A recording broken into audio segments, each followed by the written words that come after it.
എന്നാലോചിച്ച് നോക്കി. അവിടെ ഓരോ സ്ഥലത്തും ഇവിടെ ഇപ്പം നമ്മൾ 10 പേരുണ്ടെന്ന് വിചാരിച്ചോ. അപ്പം അതുപോലെ 16 സ്ഥലമായപ്പോൾ എത്ര പേരായി? 160 പേരായി ഇല്ലേ? ഈ 160 പേര് അവരുടെ സുഹൃത്തുക്കളുടെ ലിസ്റ്റ് എഴുതുവാണെങ്കിൽ ഒരു 10 പേരെ കൂടെ വെച്ച് പറ്റുമോ? സാധിക്കുന്ന കാര്യമാണ്. 1600 ആളുകളായി.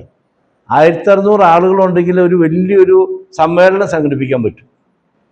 ഇവിടെയാണ് നമ്മൾ ചിന്തിക്കാത്ത നമ്മളുടെ കഴിവ്. നമ്മുടെ ഇപ്പം ആ കുട്ടികൾ നമ്മളെ കാണിച്ചു തന്നു. അത് ജെൻസി കുട്ടികൾ അവരും 2-3 പേരാണ് തുടങ്ങിയത്.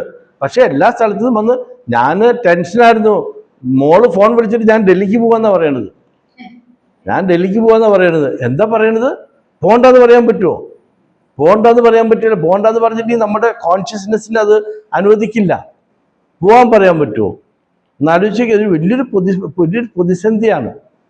പക്ഷെ കുട്ടികൾ നമ്മൾ ചെയ്യാത്തത് കൊണ്ടാണ്, നമ്മൾ മുതിർന്നവർ ചെയ്യാത്തത് കൊണ്ടാണ് നമ്മുടെ കുട്ടികൾ ഇന്നത് ചെയ്യേണ്ടി വരുന്നത്. നോക്ക്, അവിടെ ചൈനയിൽ ഇതുപോലെ ഉണ്ടായപ്പോൾ 2 ലക്ഷം പേരെ ബുൾഡോസർ കയറ്റി കൊന്നു കളഞ്ഞത്. ഈ ഗവൺമെന്റ് വിചാരിച്ചായിരുന്നെങ്കിൽ പിള്ളേരെല്ലാം കൊന്നു കളയാൻ പറ്റുമായിരുന്നു.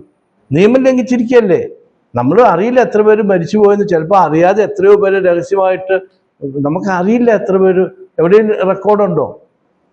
ഇതൊക്കെ ഇത് ക്രൂക്കഡായിട്ട് ചിന്തിക്കുന്ന ആളുകൾ അങ്ങനെയൊക്കെ ചെയ്യും. നമ്മുടെ കുട്ടികൾ പോയി കഴിഞ്ഞാൽ നമ്മൾ അറിയുന്നുള്ളൂ.